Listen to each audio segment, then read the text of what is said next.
Diabetes ఉండే వాళ్ళల్లో diet ఎంతవరకు హెల్ప్ఫుల్గా ఉంటుంది అంటుంది? డైట్ లేకుండా మెడిసిన్స్తోనే మేనేజ్ చేసుకోవచ్చాను, లేకపోతే డైట్ లేకుండా జస్ట్ ఎక్సర్సైజ్ చేస్తే మేనేజ్ చేసుకోవచ్చు అనేది అయితే లేదు. మార్నింగ్ లేచినప్పటి నుంచి నైట్ పడుకునేంత వరకు వీళ్ళ డైట్ ప్లాన్ ఎలా ఉండాలి? అలా చెప్పడం కుదరదు. రీజన్ బీయింగ్ ఒక్కొక్కళ్ళ లైఫ్ స్టైల్ ఒకలాగా ఉంటుంది కదా. చాలా మంది అనుకుంటుంటారు రైస్ తినాలా, చపాతీ తినాలా, మిల్లెట్స్ వైపు వెళ్ళాలా అనేది. అలాగే చాలా డైట్స్ కూడా వచ్చాయి.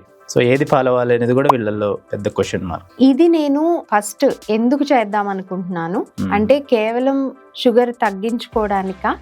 షుగర్ తగ్గటం అంటే ఏంటి, అసలు డయాబెటీస్ తగ్గటం అంటే వెయిట్ తగ్గితే డయాబెటీస్ తగ్గుతుందని చెప్పేసి హెర్బల్ ప్రొడక్ట్స్ అవన్నీ వాడుతుంటారు. అది ఎంతవరకు కరెక్ట్? మీకు బరువు ఎక్కువ ఉండటం మూలాన డయాబెటీస్ వస్తే, బరువు తగ్గితే డయాబెటీస్ కూడా కొంత కంట్రోల్లోకి వచ్చేటువంటి అవకాశం ఉంటుంది. ఇక ఘీ ఆయిల్ విషయానికి వస్తే, ఘీ కానీ ఆయిల్ కానీ లిమిటెడ్ క్వాంటిటీలో వాడినప్పుడు ఎటువంటి ఇబ్బంది ఉండదు. ఈ డయాబెటీస్ అనేది కంట్రోల్లో ఉంటుందని స్టడీస్ చెప్తున్నాయి కదా. మరి ఆ గ్లైసెమిక్ ఇండెక్స్ ఉండే ఫుడ్స్ ఏంటి? గ్లైసెమిక్ ఇండెక్స్ అనేది మనకి ఏం చెప్తుందంటే, కొందరు ఎక్కడికైనా ట్రావెల్కి వెళ్ళినప్పుడైనా చిన్న బాక్స్లో బిస్కెట్స్ ఏవో క్యారీ చేస్తుంటారు ఈ డయాబెటీస్ ఉన్నవాళ్ళు. సో డయాబెటీస్ ఉన్నప్పుడు స్నాక్ క్యారీ చేయడం అనేది మంచి అలవాటు అండి. అయితే షుగర్ని అవాయిడ్ చేయడం కోసం చాలా మంది షుగర్ ఫ్రీ క్యూబ్స్ అవి ఇవి వాడుతుంటారు. ఎంతవరకు కరెక్ట్ అంటారు? సో ఇవి ఏంటంటే నాన్ న్యూట్రిటివ్ స్వీట్నర్స్ అంటున్నారండి. నాన్ న్యూట్రిటివ్ స్వీట్నర్స్ అంటే దాని నుంచి మనకి క్యాలరీస్ కానీ కార్బోహైడ్రేట్స్ కానీ రావు అని. ఫ్రిడ్జ్ లో అట్లా ORSL పెట్టుకుంటుంటారు. సో అది కరెక్టేనా అసలు? అది ORSL తాగడం అనేది దీంట్లో కూడా ఆర్టిఫిషియల్ స్వీట్నర్స్ అనేది యాడ్ చేస్తారండి. ఒకటి ఏంటంటే దీన్ని కూడా మీరు రైస్ తింటే షుగర్ లెవెల్స్ పెరిగిపోతాయని చెప్పి చపాతీలు మిల్లెట్స్ వైపు వెళ్తుంటారు. అది ఎంతవరకు కరెక్ట్ అంటారు? అది అన్నిటికంటే ఇంపార్టెంట్ ఏంటంటే పోర్షన్ సైజ్ ఒకటి, ఎంత క్వాంటిటీలో తీసుకుంటున్నాము, అలాగే దాంతో పాటుగా ఇంకేం తీసుకుంటున్నాము. ఇంకోటి మేడం, జనరల్గా డయాబెటీస్ ఉండేవాళ్ళు ఎక్సర్సైజ్ చేస్తే ఏమైనా ప్రాబ్లం ఉంటుందా? వీళ్ళు ఎక్సర్సైజ్ చేసేటప్పుడు ఎలాంటి కేర్ తీసుకోవాలి? కొత్తగా ఇప్పుడే మొదలు పెడుతున్నారు అనుకోండి, కొంచెం బ్రిస్క్ వాక్తో మొదలు పెట్టచ్చు. టైప్ 1 టైప్ 2 డయాబెటీస్లు ఉన్నాయి. టైప్ 1 డయాబెటీస్ అనేది చిన్నపిల్లల్లో ఎక్కువగా కనిపిస్తుందని చెప్తుంటారు. ఈ టైప్ 1 డయాబెటీస్ ఎందుకు వస్తుంది? మన శరీరంలో ఉన్నటువంటి ప్యాంక్రియాస్ మన బాడీకి అవసరమైనటువంటి ఇన్సులిన్ తగినంత ప్రొడ్యూస్ చేయలేకపోవటం అనేది టైప్ 1 డయాబెటీస్ కిందకు వస్తుంది.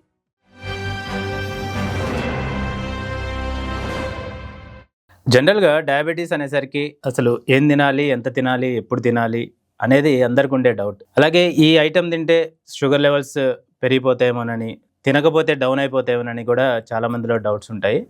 ఫ్రూట్స్ ఎంత తినాలి, ఏ ఫ్రూట్స్ తినాలి, ఏవి తినకూడదు, చపాతీ తినాలా, రైస్ తినాలా, మిల్లెట్స్ తీసుకోవాలా అనేది అందరిలో ఉండే ఇంపార్టెంట్ డౌట్ అనమాట. ఇది షుగర్ ఫ్రీ ప్రొడక్ట్స్ తీసుకోవచ్చా, హెర్బల్ ప్రొడక్ట్స్ తీసుకోవచ్చా, నైట్ టైం చపాతీనే తినాలా?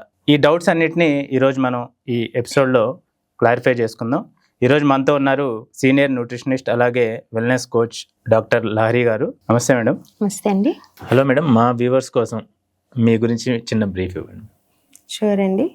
సో నేను న్యూట్రిషన్ ప్రొఫెషన్లో దాదాపు ఒక 10 years నుంచి ఇండియాలో ప్రాక్టీస్ చేస్తున్నాను. ఇంతకు ముందు వచ్చేసి నేను బీటెక్ ఫుడ్ టెక్నాలజీ చేశానండి. సో దట్ ఇంక్లూడ్స్ అసలు ఫామ్ నుంచి మన ప్లేట్కి వచ్చే వరకు ఫుడ్ జర్నీ ఎలా ఉంటుంది, ఎలాంటి ప్రాసెసెస్ చేస్తారు, ఎలాంటి ప్రోడక్ట్స్ చేస్తారు, దానికి సంబంధించిన ఇన్ఫర్మేషన్. దాని తర్వాత మాస్టర్స్ PhD వచ్చేసి food science and human nutrition అండి. సో ఆ ప్లేట్లో ఉన్న ఫుడ్ మనం తిన్న తర్వాత లోపల జరిగే ప్రాసెసెస్ ఏంటి అది. సో అది ఆ జర్నీ అంతా కూడా దాదాపు ఒక బీటెక్ ఒక 4 years అయింది, అండ్ మాస్టర్స్ అండ్ PhD కలిపి ఒక 6 years. సో ఒక 10 ఏళ్ల పాటు నేర్చుకోవటం అనేది. దాని తర్వాత ఇంకొక 3-4 years పోస్ట్ డాక్టరల్ రీసెర్చర్ అంటారండి. సో డాక్టరేట్ అయిన తర్వాత ఇంకొంచెం ఆ ఫీల్డ్లో అడిషనల్ రీసెర్చ్ అనేది చేయటం అనేది, అది ఒక 3.5-4 years చేయటం అనేది జరిగింది. సో ఓవరాల్గా ఈ field of food science and న్యూట్రిషన్లో 18 years ప్లస్ టైం అనేది స్పెండ్ చేయడం జరిగింది. సో కేవలం పైన ఇది తింటే ఇది వస్తుంది, లేకపోతే ఇలా అవుతుంది అని చెప్పే బదులు అసలు రూట్ కాజ్ ఎక్కడుంది అని అనలైజ్ చేసి చెప్పేందుకు కావాల్సిన టూల్ సెట్ అయితే బిల్డ్ చేసుకున్నానని అనుకుంటున్నాను. So I have been working as a nutritionist and wellness consultant in Hyderabad.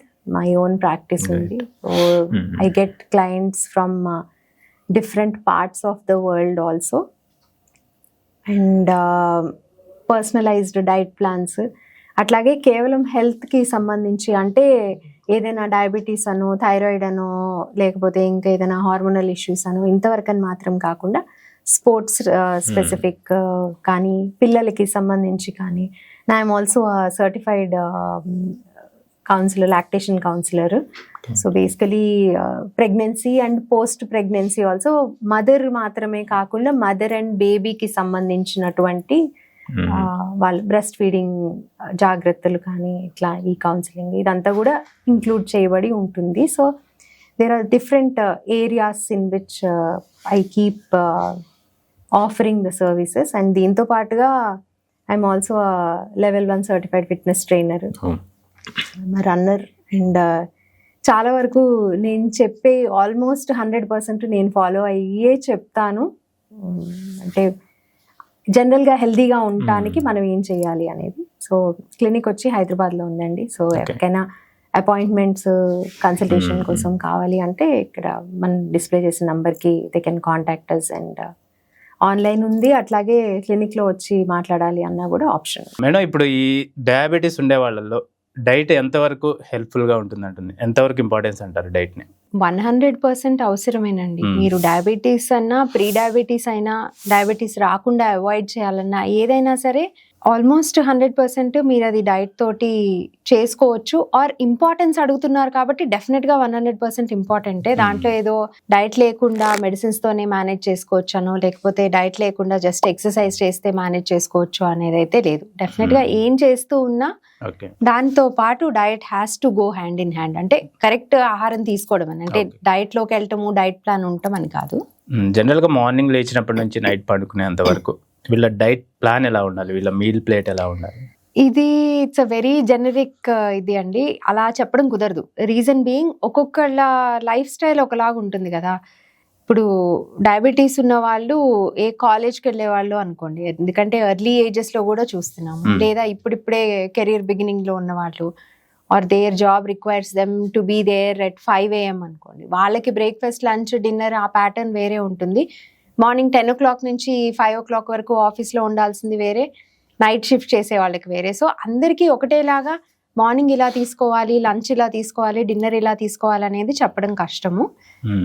ఎవరికి వాళ్ళకి కొంచెం స్పెసిఫిక్గా, ఎలా అయితే మెడిసిన్స్ కూడా వాళ్ళ హెల్త్ కండిషన్ని బట్టి, అట్లాగే ఆ ల్యాబ్ వాల్యూస్ని బట్టి అండ్ ఫ్యామిలీ హిస్టరీని బట్టి, age, likelihood of increasing risk, ఇవన్నీ కూడా చూసి ఎలా చెప్తారో డైట్లో కూడా జాగ్రత్తలు అలా తీసుకోవాల్సి ఉంటుంది. కానీ కొన్ని బేసిక్ ప్రిన్సిపల్స్ అయితే ఫాలో అవ్వచ్చు. ఫస్ట్ తీసుకునే మీల్ ఏదైతే ఉందో దానికి మనం బ్రేక్ఫాస్ట్ అని పేరు పెట్టచ్చు, లేదా నైట్ షిఫ్ట్ చేసే వాళ్ళకి ఫస్ట్ తీసుకునే మీల్ అంటే నిద్ర లేవగానే ఆ డిన్నర్ టైం అవుతుంది కాబట్టి డిన్నర్ తీసుకోవడం జరుగుతుంది. ఫస్ట్ మీల్ దగ్గర నుంచి లాస్ట్ మీల్ వరకు generally middle of the day వరకు మనం కొంచెం ఎక్కువ యాక్టివ్గా ఉంటాం కాబట్టి ఫస్ట్ మీల్లో కొంచెం ఎక్కువ క్యాలరీస్ కానీ కార్బోహైడ్రేట్స్ కానీ తీసుకునేందుకు ట్రై చేయొచ్చు. అలాగే ప్రోటీన్ కంటెంట్ కూడా ఎక్కువ ఉండేలాగా, ఫైబర్ కంటెంట్, పీచు పదార్థాలు ఎక్కువ ఉండే ఫుడ్స్ కంపల్సరీ మనం ఫస్ట్ మీల్లో యాడ్ చేసుకున్నట్టయితే కనుక కొంచెం ఎక్కువసేపు ఆ ఎనర్జీ లెవెల్స్ ఉంటాయి. అలాగే డయాబెటీస్ ఉన్న వాళ్ళలో పర్టికులర్లీ వాళ్ళ గురించి మాట్లాడుకుంటున్నాం కాబట్టి మెడిసిన్స్ కూడా అయితే రోజుకు ఒకసారి లేకపోతే రోజుకు 2 సార్లతో స్టార్ట్ చేసే వాళ్ళు ఉంటారు కదా. అలాంటప్పుడు బ్రేక్ఫాస్ట్ తర్వాత లేదా ఫస్ట్ మీల్ తర్వాత మెడికేషన్ తీసుకుంటారు. సో ఆ మెడికేషన్ తీరుని బట్టి, అంటే ఆ తీసుకున్నటువంటి స్పెసిఫిక్ మెడిసిన్ ఎలా పనిచేస్తుంది అన్న దాన్ని బట్టి వీళ్ళు తీసుకునే ఆహారంలో కార్బోహైడ్రేట్ కంటెంట్ ఎంత ఉండాలి, ఎలాంటి కార్బోహైడ్రేట్ తీసుకోవాలన్నది కూడా డిపెండ్ అయి ఉంటుంది. ఓకే, చాలా మంది అనుకుంటుంటారు రైస్ తినాలా, చపాతీ తినాలా, మిల్లెట్స్ వైపు వెళ్ళాలా అనేది. అలాగే చాలా డైట్స్ కూడా వచ్చాయి, విఆర్కే డైట్ అని చెప్పి ఇంకా రకరకాల డైట్స్ ఉన్నాయి. సో ఏది ఫాలో అవ్వాలి అనేది కూడా వీళ్ళల్లో పెద్ద క్వశ్చన్ మార్క్. సో ఎలా ఉంటే బాగుంటుంది?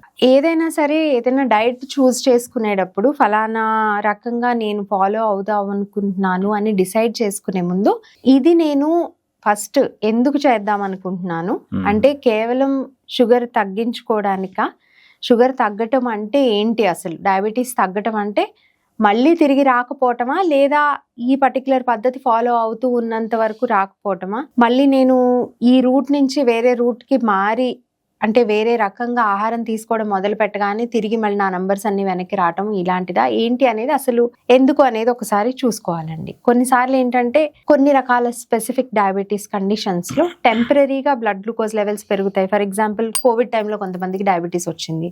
కొన్ని రకాల స్టెరాయిడ్ ఇంజెక్షన్స్ తీసుకోవటం వలన కానీ, కొన్ని రకాల మెడికేషన్స్ తీసుకోవటం వలన కానీ ఆ టైంలో డయాబెటీస్ వచ్చింది. కానీ కొన్ని మంత్స్ తర్వాత they got back to normalise అయిపోయింది. అలాగే జెస్టేషనల్ డయాబెటీస్ అని ఉంటుంది, కొంతమందికి ప్రెగ్నెన్సీ టైంలో ఉంటుంది, డెలివరీ అయిన తర్వాత తగ్గిపోతుంది. సో ఇలాంటి సిచ్యుయేషన్స్ ఉన్నప్పుడు ఏంటంటే ఈ డైట్ కూడా దానికి తగ్గట్టు చూసుకోవచ్చు. అలా కాకుండా ఇంపార్టెంట్ థింగ్ ఈస్ ఏది చూస్ చేసుకున్నా ఒకటి మనము ఇష్టంగా చేయగలిగేటట్టు ఉండాలి. అది మనకి బాగా కష్టం అనిపిస్తే పంటి బిగువును కొన్ని రోజులు, కొన్ని వారాలు, కొన్ని నెలలు చేస్తాం, తర్వాత మానేస్తాం. అలా కాకుండా చిన్న చిన్న మార్పులైనా సరే ఎక్కువ కాలం పాటు దీన్ని నేను కంటిన్యూ చేయాలి అంటే నేను ఎలాంటి వాటితే చేయగలను అన్నట్టు చూసుకోవాలి. అది ఒక పాయింట్. నెక్స్ట్ వచ్చేసి ఇంట్లో సిచ్యువేషన్ కూడా చూసుకోవాలండి. This part is very very important. ఎందుకంటే ఇప్పుడు ఆడవాళ్ళైనా మగవాళ్ళైనా సరే, ఆడవాళ్ళు అనుకోండి వాళ్ళు ఇంట్లో వాళ్ళందరికీ కూడా చేసి పెట్టాలనుకుందాం. సో వాళ్ళ కోసం సెపరేట్గా, వీళ్ళ కోసం సెపరేట్గా అంటే చాలా తక్కువ రోజులు చేసుకునే అవకాశం ఉంటుంది. మగవాళ్ళు వాళ్ళకి ఇంకెవరో చేసి పెడుతున్నారు అనుకోండి, మగవాళ్ళు కాకపోయినా పోనీ ఈవెన్ ఆడవాళ్ళే ఇంకొకళ్ళ మీద డిపెండ్ అవ్వాలి వాళ్ళ ఆహారం కోసం అనుకున్నప్పుడు ఆ చేసే వాళ్ళ వీలు వెసులుబాటు కూడా మనకి ఇందులో ఫ్యాక్టరింగ్ చేసుకోవాలి. అవేమి లేకుండా నేను డైట్ ప్లాన్ తీసుకుంటాను, నేను చేసేస్తానంటే చాలా టెంపరీ అవుతుంది, రిజల్ట్స్ కూడా అంతే టెంపరీగా ఉంటాయి. థర్డ్ పాయింట్ కన్సిడర్ చేయాల్సింది ఏంటంటే దీనికి ఎంతవరకు సైంటిఫిక్ బ్యాకింగ్ ఉంది. సైంటిఫిక్ బ్యాకింగ్ అంటే బాగా కాన్ఫిడెంట్గా పెద్ద గొంతేసుకుని చెప్పేయడం కాదండి.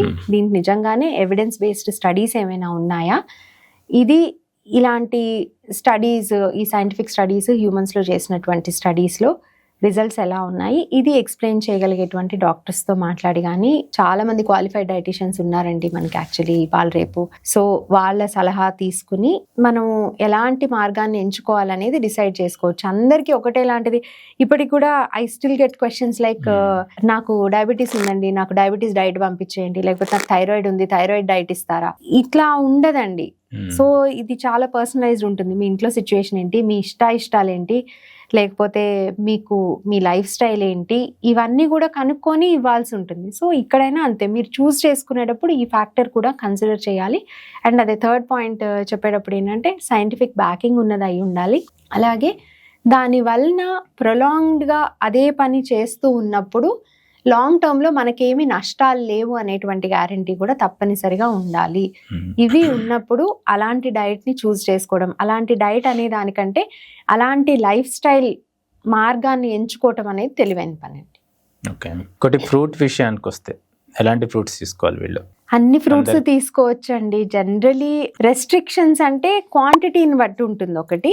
రెండు, ఫ్రూట్స్, ఫ్రెష్ ఫ్రూట్స్ తీసుకోవచ్చు, ఏ ఫామ్ లో అయినా తీసుకోవచ్చు అనేది అయితే చెప్పలేను. పండుగా తీసుకుంటే అన్నిటికంటే మేలు. దాన్ని జ్యూస్ గా చేసి తీసుకున్నప్పుడు మాత్రం డయాబెటీస్ ఉన్న వాళ్ళకి కొంచెం ఇబ్బందులు ఎదురవుతాయి. అండ్ డ్రైడ్ ఫ్రూట్ ఉంటుంది. డ్రై ఫ్రూట్స్ అనగానే మన వాళ్ళు ఆల్మండ్స్, క్యాషూస్, నట్స్ అనుకుంటారు.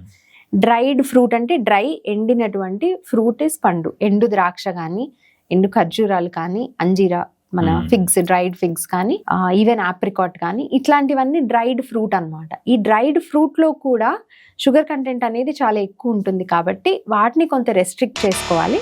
బట్ అదర్వైజ్ ఫ్రెష్ ఫ్రూట్ అనేవి అన్ని ఫ్రూట్స్ తీసుకోవచ్చు, కానీ కొన్ని ఫ్రూట్స్ లో గ్లూకోజ్ ని త్వరగా పెంచేటువంటి గుణం ఉంటుంది కాబట్టి అటువంటివి కొంత తక్కువ క్వాంటిటీలో తీసుకోవాలి. అంతే తప్ప ఇది డయాబెటీస్ ఉంది కాబట్టి సీతాఫలం అస్సలు తినకూడదు, ఆర్ ఇప్పుడు మనకి సమ్మర్ వస్తుంది నెక్స్ట్, సో డయాబెటీస్ ఉంది కాబట్టి మ్యాంగో ముట్టుకోకూడదు, ఆర్ గ్రేప్స్ అస్సలు తినకూడదు, ఇలాంటి రూల్స్ అయితే లేవండి. ప్రతిదీ తినడానికి ఒక పద్ధతి అనేది ఉంటుంది, ఒక మోతాదు అనేది ఉంటుంది. అలాంటిది తీసుకున్నప్పుడు అన్ని ఫ్రూట్స్ తీసుకోవచ్చు కంఫర్టబుల్గా. టైమింగ్ ఒకటి చూసుకోవచ్చు, అలాగే దాంతో పాటు ఇంకేం తీసుకుంటున్నారు అనేది ఒకటి జాగ్రత్తలు తీసుకుంటే సరిపోతుంది. ఇక్కడ చాలా మంది వెయిట్ తగ్గితే డయాబెటీస్ తగ్గుతుందని చెప్పేసి హెర్బల్ ప్రొడక్ట్స్ అవన్నీ వాడుతుంటారు, అది ఎంతవరకు కరెక్ట్ అంటారు? ఇందులో హాఫ్ ట్రూత్ అయితే ఉందండి.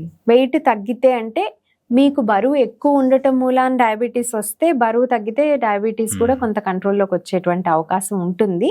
ఈ హెర్బల్ ప్రోడక్ట్స్ అంటే depends on what products they are using. కొన్ని రకాల ప్రోడక్ట్స్ వలన క్యాలరీ రెస్ట్రిక్షన్ అవుతుంది కాబట్టి బరువు తగ్గుతారు, కరెక్టే.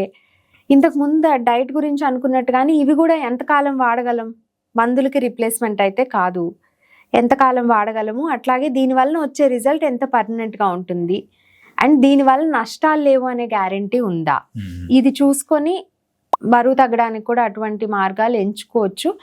బట్ నా రికమెండేషన్ అయితే స్ట్రాంగ్గా ఏదో ప్రోడక్ట్స్ మీద డిపెండ్ అవ్వకుండా మనం ఇంట్లోనే చేసుకోగలిగేలాగా ఇంట్లో ఉన్నటువంటి ఆరోగ్యకరమైన ఆహారాన్ని తయారు చేసుకొని తినటం వల్ల మనకి లాంగ్ టర్మ్ బెనిఫిట్, అంటే దీర్ఘకాలికంగా వచ్చేటువంటి ఆ రిజల్ట్స్ అన్నీ కూడా మనతో పాటు ఉంటాయి. కొన్ని కేసెస్లో మనకి బరువుతో సంబంధం లేకుండా కూడా డయాబెటీస్ ఉంటుంది. అటువంటి వాళ్ళు ముఖ్యంగా చూస్తే పొట్ట చుట్టూ పేరుకున్నటువంటి కొవ్వు ఎక్కువ ఉండటం వల్ల విసరల్ ఫ్యాట్ అంటారు, దాని వలన మనకి ఇన్సులిన్ రెసిస్టెన్స్ రావడం, దాని వలన డయాబెటీస్ ప్రాబ్లం ఉండటం అనేది ఉంటుంది. అటువంటి కేసెస్లో బరువు తగ్గడం కంటే కూడా బాడీ రీకాంపోజిషన్ అంటాం, అంటే పొట్ట చుట్టూ పేరుకున్న కొవ్వు తగ్గటము అండ్ బరువు మెయింటైన్ అవ్వడం. బరువు ఎలా మెయింటైన్ అవుతుంది, మిగతా మజిల్ మాస్ అంతా పోకుండా దానికి తగ్గట్టు ఎక్సర్సైజెస్ అది చేసినప్పుడు ఆ కాంబినేషన్లో బరువు పెద్దగా మార్పు రాదు, కానీ ఇంచ్ లాస్, పొట్ట చుట్టూ పేరుకున్నటువంటి కొవ్వు తగ్గుతుంది, దాని వల్ల కూడా డయాబెటీస్ ఇంప్రూవ్మెంట్ అనేది ఉంటుంది. ఓకే, ఘీ ఆయిల్ విషయానికి వస్తే ఘీలో సాచురేటెడ్ ఫ్యాట్ కంటెంట్ చాలా ఎక్కువ ఉంటుందండి. ఆల్మోస్ట్ 80-85% మనకి సాచురేటెడ్ ఫ్యాటే ఉంటుంది. చాలా మల్టిపుల్ స్టడీస్ మనకి చూపించేది ఏంటంటే సాచురేటెడ్ ఫ్యాట్ అనేది ఎక్కువ ఉన్నటువంటి ఆహారం తీసుకున్నట్టయితే గుండె జబ్బులు వచ్చేటువంటి ప్రమాదం ఎక్కువగా ఉంటుంది. ఇదంతా కూడా ప్రాబబిలిటీ అని చెప్పొచ్చు. అవకాశం ఎక్కువ ఉంటుంది అన్నారు, కానీ మీరు రోజు ఘీ తీసుకుంటే ఖచ్చితంగా మీకు 10 రోజులకి హార్ట్ అటాక్ వస్తుందని కాదు. సో ఏదన్నా సరే ఘీ కానీ ఆయిల్ కానీ లిమిటెడ్ క్వాంటిటీలో వాడినప్పుడు ఎటువంటి ఇబ్బంది ఉండదు. ఆ లిమిటెడ్ క్వాంటిటీ అనేది చూసుకోవాలి. అలాగే ఏదైనా సరే ఇప్పుడు ఆలివ్ ఆయిల్ మంచిదన్నారు అనుకోండి, ఆలివ్ ఆయిల్ మంచిదైనంత మాత్రాన్ని రోజుకు 1/4 kg ఆలివ్ ఆయిల్ వాడితే దాని వల్ల కూడా ఇబ్బందులు వస్తాయి. ద సేమ్ వే నెయ్యి మంచిది అంటున్నారు కాబట్టి 1 టీ స్పూన్ వేసుకోవాలి, మహా అయితే 2 టీ స్పూన్లు వేసుకోవాలి. రోజుకి తినే ప్రతిసారి 2-3 టీ స్పూన్లు నెయ్యి వేసుకుంటే దానివల్ల తప్పనిసరిగా ఇబ్బంది వస్తుంది. ప్రత్యేకించి డయాబెటీస్ విషయానికి వస్తే డయాబెటీస్ ఉన్న వాళ్ళకి ఈ కొలెస్ట్రాల్ లెవెల్స్ ఎక్కువ ఉంటాము, ట్రైగ్లిసరైడ్స్ ఎక్కువ ఉంటాము, అలాగే కొన్ని రకాల హార్ట్ రిలేటెడ్ కండిషన్స్ వచ్చేటువంటి ఛాన్స్ కూడా ఎక్కువ ఉంటుంది. దాన్ని ఇంకా ఈ సాచురేటెడ్ ఫ్యాట్ వలన మనకి బ్లాకేజెస్ ఏమైనా ఫామ్ అయితే దానివల్ల ఈ రిస్క్ అనేది ఇంకొంచెం పెరుగుతుంది. సో డయాబెటీస్ ఉన్న వాళ్ళు నెయ్యి విషయంలో కూడా ఇంకొంత జాగ్రత్తగా ఉండాలి. కేవలం కుకింగ్ ఆయిల్స్, ఘీ మాత్రమే కాకుండా వాటితో తయారు చేసిన ఆహార పదార్థాల గురించి కూడా మనం చూసుకుంటూ ఉండాలి. సో స్వీట్స్ మానేయమన్నారు అంటే కేవలం దాంట్లో చక్కెర ఉంటుంది కాబట్టి మానేయమంటాం కాదండి. చాలా మంది ఏం చేస్తారు, షుగర్ లేకుండా ఉన్నాయి డయాబెటీస్ స్వీట్స్ అని అట్లా తీసుకుంటూ ఉంటారు, కానీ దాంట్లో ఆ నూనె అది అలాగే ఉంటాయి. ఇంకొన్ని కేసెస్లో ఏంటంటే వీళ్ళు స్కానర్ ఇది పెట్టుకుంటారు కదా, continuous glucose monitor, CGM strips పెట్టుకుంటారు. సో ఈ ఆయిల్ ఎక్కువ ఉండి కార్బోహైడ్రేట్ కంటెంట్ తక్కువ ఉన్నాయి తీసుకున్నప్పుడు గ్లూకోజ్ స్పైక్ రాదు వాళ్ళకి. గ్లూకోజ్ స్పైక్ రాలేదు కాబట్టి నా డయాబెటీస్కి ఏమీ ఎఫెక్ట్ లేదు అనుకుని ఆ హై ఆయిల్ ఉన్నటువంటివి, ఆ హై ఘీ కంటెంట్ ఉన్నటువంటి ఫుడ్స్ తీసుకుంటే దానివల్ల వేరే రకంగా డెఫినెట్గా డ్యామేజ్ అవుతుంది. డయాబెటీస్ ఆల్రెడీ ఉండటం వల్ల సెల్యులర్ లెవెల్లో బాడీలో డ్యామేజ్ అనేది జరుగుతుంది, దానికి ఇది కొంచెం ఎక్స్ట్రా యాడ్ అవుతుంది అనమాట. సో ఎంతసేపు ఆ ప్యాచ్ వలన గ్లూకోజ్ నంబర్స్ మారటం ఒక్కటే అనేది ఎప్పుడు ఒకటే పాయింట్, సింగిల్ పాయింట్ ఫోకస్డ్గా ఉండదండి. ఎప్పుడైనా when you talk to anybody who is qualified వాళ్ళందరూ ఒకటే మాట చెప్తారు, డయాబెటీస్ అనేది చాలా కాంప్లెక్స్ ఇష్యూ. మీరు కేవలం బ్లడ్ గ్లూకోజ్ ప్యాచ్ పెట్టేసుకొని ఈ ఫుడ్ తింటే కంట్రోల్ అవ్వట్లేదు, ఈ ఫుడ్ తింటే కంట్రోల్ అయిపోయింది కాబట్టి నాకు మెడిసిన్స్ అక్కర్లేదు అని మానేస్తే లోపల జరిగే డ్యామేజ్ లోపల జరుగుతుంది. సో ఇప్పుడు మల్టిపుల్ ఆస్పెక్ట్స్ ఉంటాయి అనేది కన్సిడర్ చేయాలి. సో డయాబెటీస్ ఉన్న వాళ్ళకి ఎస్పెషలీ ఆయిల్ అయినా ఘీ అయినా వెరీ లిమిటెడ్ క్వాంటిటీలో తీసుకోవాలి. ఈ ఫ్రై చేయటాలు అవన్నీ చేసేటప్పుడు కూడా ఇంకా ఉన్నంతలో కొంత బెటర్ అంటే ఆలివ్ ఆయిల్ యూజ్ చేయడం. ఇంకోటి గ్లైసెమిక్ ఇండెక్స్ ఉండే ఫుడ్ తీసుకుంటే ఈ డయాబెటీస్ అనేది కంట్రోల్లో ఉంటుందని స్టడీస్ చెప్తున్నాయి కదా, మరి ఆ గ్లైసెమిక్ ఇండెక్స్ ఉండే ఫుడ్స్ ఏంటి? సో గ్లైసెమిక్ ఇండెక్స్ అంటే అండి, ఇప్పుడు ఒక 100 grams ఆఫ్ షుగర్ కాదు 100 grams ఆఫ్ ప్యూర్ గ్లూకోజ్ తీసుకుంటే మన బ్లడ్ గ్లూకోజ్ ఎంత ఫాస్ట్గా పెరుగుతోంది అనేది, ఎంత ఫాస్ట్గా పెరుగుతోంది అనే దానికి 100 అనే వాల్యూని ఇచ్చారు. ఓకే, గ్లైసెమిక్ ఇండెక్స్ తయారీ ఆ చార్ట్ ప్రిపరేషన్లో అనుకోండి, అది 100 అనుకుంటే మిగతా ఫుడ్స్ తీసుకున్నప్పుడు దీంతో కంపేర్ చేసినప్పుడు ఎంత ఫాస్ట్గా పెరుగుతోంది అనే దాన్ని బట్టి ప్రతి ఫుడ్కి ఒక గ్లైసిమిక్ ఇండెక్స్ వాల్యూ అనేది అసైన్ చేశారు. ఫర్ ఎగ్జాంపుల్, జనరల్గా అన్ని ఫ్రూట్స్ తీసుకున్నట్టయితే కనుక ఒక బనానా తీసుకుంటే ప్యూర్ గ్లూకోజ్ తీసుకున్న దానికంటే బనానా తీసుకుంటే కొంచెం నెమ్మదిగా గ్లూకోజ్ స్పైక్ అనేది వస్తుంది బ్లడ్లో. సో దానికి వచ్చేసి ఒక 55 to 65 మధ్యలో, టైప్ ఆఫ్ బనానాని బట్టి 55 to 65 మధ్యలో గ్లైసిమిక్ ఇండెక్స్ అన్నారు. అట్లాగే ప్యూర్ వైట్ రైస్ తీసుకున్నారు అనుకోండి, వైట్ రైస్కి వచ్చేసి ఎనీవేర్ బిట్వీన్ 65 to 75 ఉంటుంది, ఒక్కొక్కసారి 80 ఉంటుంది. The same way watermelon తీసుకున్నారనుకోండి, దానికి కూడా 65 to 75 ఉంటుంది ఫ్రూట్ విషయానికి వస్తే. అదే ఆల్మండ్స్ తీసుకుంటే మనకి 15లోనో 20లోనో ఉంటుంది. సో గ్లైసిమిక్ ఇండెక్స్ అనేది మనకి ఏం చెప్తుందంటే ఎంత త్వరగా బ్లడ్ గ్లూకోజ్ పెరుగుతుంది అనేది మాత్రమే చెప్తుంది. ఆ పెరిగినది ఎంతసేపు అక్కడే ఉంటుంది, దానివల్ల మన శరీరం మీద ఇంపాక్ట్ ఏంటి, ఈ ఇన్ఫర్మేషన్ ఏమీ అది ఇవ్వదు. This is just one aspect about that food, అంతే. ఆ ఫుడ్ గురించిన ఒక విషయం మనకి తెలుస్తుంది అంతవరకే. కేవలం లో గ్లైసిమిక్ ఇండెక్స్ ఫుడ్స్ తీసుకుంటే హెల్దీ అని కాదు. ఆయిల్ గురించి మాట్లాడుకున్నప్పుడు ఆయిల్ గ్లైసిమిక్ ఇండెక్స్ అనేది ఏమి ఉండదు అసలు. ఆయిల్కి గ్లైసిమిక్ ఇండెక్స్ లేదు కాబట్టి డయాబెటీస్ ఉన్న వాళ్ళకి ఆయిల్ హెల్దీ అని మనం చెప్పలేము. సో ఎప్పుడు కూడా ఇంకోటి, గ్లైసిమిక్ ఇండెక్స్ అనేది ఆ ఫుడ్ సెపరేట్గా తీసుకున్నప్పుడు, వైట్ రైస్ సెపరేట్గా తీసుకున్నప్పుడు వైట్ రైస్తో పాటు కొంత కూరను, కొంత పప్పు, అట్లాగే దాంట్లో కొంచెం గీ కానీ ఇట్లాంటిది ఏమైనా మిక్స్ చేసి తీసుకున్నప్పుడు సడన్గా దాని గ్లైసిమిక్ ఇండెక్స్ మారుతుంది, కొంత తగ్గుతుంది. అలా తగ్గటం మూలాన కంప్లీట్గా సేఫ్ అని కూడా చెప్పలేము. So there are so many factors that are going to change the glycemic index also. కంప్లీట్గా దాని మీద డిపెండ్ అయిపోయి, సో గ్లైసిమిక్ ఇండెక్స్ తక్కువ ఉంది కాబట్టి ఇది తీసుకుంటే సరిపోతుంది బ్లైండ్గానే వెళ్ళలేము. కానీ తేలిగ్గా మనం అసలు ఎలాంటి కాంబినేషన్స్ తీసుకోవటం మంచిది అనేది తెలుసుకునేందుకు గ్లైసిమిక్ ఇండెక్స్ అనేది ఒక మెజర్మెంట్ కింద మనం వాడుకోవచ్చు. దీనికి ఇంకొక పారామీటర్ కూడా ఉంటుందండి గ్లైసిమిక్ ఇండెక్స్తో పాటు, గ్లైసిమిక్ లోడ్ అంటారు. అంటే గ్లైసిమిక్ లోడ్ అనేది మనకి ఏం చెప్తుందంటే, గ్లైసిమిక్ ఇండెక్స్ ఫాస్ట్గా ఉన్నా సరే ఆ హై అయినటువంటి బ్లడ్ గ్లూకోజ్ ఎంతసేపు అలా హైలో ఉంటుంది, ఎంతసేపటి తర్వాత కిందకు వస్తుంది అనేది మనకి గ్లైసిమిక్ లోడ్ అనే నంబర్ ద్వారా తెలుస్తుంది. గ్లైసిమిక్ ఇండెక్స్ ఎక్కువ ఉన్నా కానీ గ్లైసిమిక్ లోడ్ తక్కువ ఉంది అంటే చాలా ఎక్కువ క్వాంటిటీలో ఈ ఫుడ్ తీసుకుంటే కానీ మన బ్లడ్ గ్లూకోజ్ బాగా ఇబ్బంది పడదు అనేది. దీనికి ఎగ్జాంపుల్ ఏంటి, ఇందాక వాటర్ మెలన్ చెప్పాను. Water melon is a very high glycemic index fruit. నిజానికి 70 పైన ఉంటుంది దీని గ్లైసిమిక్ ఇండెక్స్. కానీ గ్లైసిమిక్ లోడ్ అనేది వాటర్ మెలన్ కి చాలా తక్కువ ఉంటుంది. వాటర్ మెలన్ తీసుకోగానే బ్లడ్ గ్లూకోజ్ స్పైక్ బాగా వస్తుంది. కానీ మీరు 1 ఫుల్ వాటర్ మెలనో లేకపోతే 2-3 పెద్ద పెద్ద కప్స్ ఆఫ్ వాటర్ మెలనో తీసుకోకపోతే ఆ పైకి వెళ్ళింది కూడా అలాగే వెంటనే కిందకు వచ్చేస్తుంది. అదే చాలా ఎక్కువ క్వాంటిటీ తీసుకున్నారు అనుకోండి, వెళ్ళింది చాలా ఎక్కువసేపు ఉంటుంది. సో అదే రైస్ విషయానికి వస్తే పైకి వెళ్తుంది, అక్కడ ఎక్కువసేపు కూడా ఉంటుంది, తర్వాత సడన్ గా క్రాష్ అవుతుంది. సో గ్లైసిమిక్ ఇండెక్స్ మీద మాత్రమే డిపెండ్ అవ్వకుండా గ్లైసిమిక్ లోడ్ అనేది కూడా తెలుసుకుని చూడొచ్చు. జనరల్లీ మనం తెలుసుకోవాల్సింది ఏంటంటే, అసలు గ్లైసిమిక్ ఇండెక్స్, గ్లైసిమిక్ లోడ్ వీటి గురించి బాగా రీసెర్చ్ చేసేసి ఆ నంబర్స్ అన్ని కనుక్కొని, ఆ చార్ట్ పెట్టుకొని అది అంటించుకొని తినాల్సిన అవసరం లేదు. ఎంత ఎక్కువ ప్రాసెస్ చేసినటువంటిది, అందులో ఎంత ఎక్కువ పిండి పదార్థాలు ఉన్నట్టయితే జనరల్లీ గ్లైసిమిక్ ఇండెక్స్ అనేది అంత ఎక్కువగా ఉంటుంది. అలాగే దాంతోపాటు కార్బోహైడ్రేట్స్తో పాటు, పిండి పదార్థాలతో పాటు పీచు పదార్థాలు కానీ, ప్రోటీన్స్ కానీ, ఫ్యాట్స్ కానీ ఇలాంటివి ఉన్నట్టయితే కనుక అటువంటి ఫుడ్కి గ్లైసిమిక్ లోడ్ తక్కువగా ఉంటుంది. సో ఈ 2 రకాల ఒక ఫుడ్ గురించి మనం అర్థం చేసుకుంటే ఈ నంబర్స్తో సంబంధం లేకుండా మనం డెసిషన్ అనేది తీసుకోవచ్చు. మ్యాంగో విషయానికి వస్తే గ్లైసిమిక్ ఇండెక్స్ నిజానికి ఆ రైపెనింగ్ స్టేజ్ని బట్టి, ఎంత పండింది అన్న దాన్ని బట్టి ఎనీవేర్ బిట్వీన్ 55 to 70 ఉండొచ్చు. అదే మ్యాంగో, ఇప్పుడు మ్యాంగోని మీరు జ్యూస్గా తీసుకుంటే దాని గ్లైసిమిక్ ఇండెక్స్ ఎక్కువ ఉంటుంది. ఆ పైన స్కిన్తో పాటు కట్ చేసి తీసుకుంటే గ్లైసిమిక్ ఇండెక్స్ తక్కువగా ఉంటుంది. So it's the same fruit, ఎలా తీసుకుంటున్నాం అన్న దాన్ని బట్టి మనం ఆ మార్పు అనేది చేసుకోవచ్చు. మన డైట్లో సేఫ్గా ఇంక్లూడ్ చేసుకోవచ్చు, ఈవెన్ విత్ డయాబెటీస్. కొందరు ఎక్కడికైనా ట్రావెల్కి వెళ్ళినప్పుడైనా చిన్న బాక్స్లో బిస్కెట్స్ ఏవో క్యారీ చేస్తుంటారు ఈ డయాబెటీస్ ఉన్నవాళ్ళు. సో రీజన్ ఏమేంటుంది? సో డయాబెటీస్ ఉన్నప్పుడు స్నాక్ క్యారీ చేయడం అనేది మంచి అలవాటు అండి. అయితే డయాబెటీస్ ఉండి కొన్ని రకాల మెడిసిన్స్ తీసుకుంటూ ఉన్నప్పుడు హైపోగ్లైసీమియా వచ్చేటువంటి రిస్క్ ఉంటుంది. హైపోగ్లైసీమియా అన్ని రకాల మెడిసిన్స్కి రాదు. ఈ మధ్య కాలంలో వాడేటువంటి మందుల్లో హైపోగ్లైసీమియా రిస్క్ చాలా తక్కువ ఉంటుంది ఇన్ జనరల్. బట్ వస్తుందేమో ప్రొలాంగ్డ్ పీరియడ్ ఆఫ్ టైం, అంటే ఎక్కువసేపు తినకుండా ఉండటం వలన లో షుగర్ వస్తుందేమో అనుకున్నప్పుడు కొంచెము డ్రైడ్ ఫ్రూట్, అంటే త్వరగా మన గ్లూకోజ్ పెంచేటువంటివి రైజిన్స్, ముఖ్యంగా ఎండు ద్రాక్ష చాలా ఫాస్ట్ గా ఎఫెక్టివ్ గా ఉపయోగపడుతుందండి. ఎండు ద్రాక్ష ఒకటి, కొన్ని ఖర్జూరాలు ఒకటి, అట్లాంటివి తీసుకెళ్లొచ్చు. అది కాకుండా ఆకలి కోసం తీసుకెళ్లేటప్పుడు డయాబెటీస్ ఉన్న వాళ్ళు ఏముంది, అందరూ క్యారీ చేస్తే మంచిది ఒక స్నాక్ బాక్స్.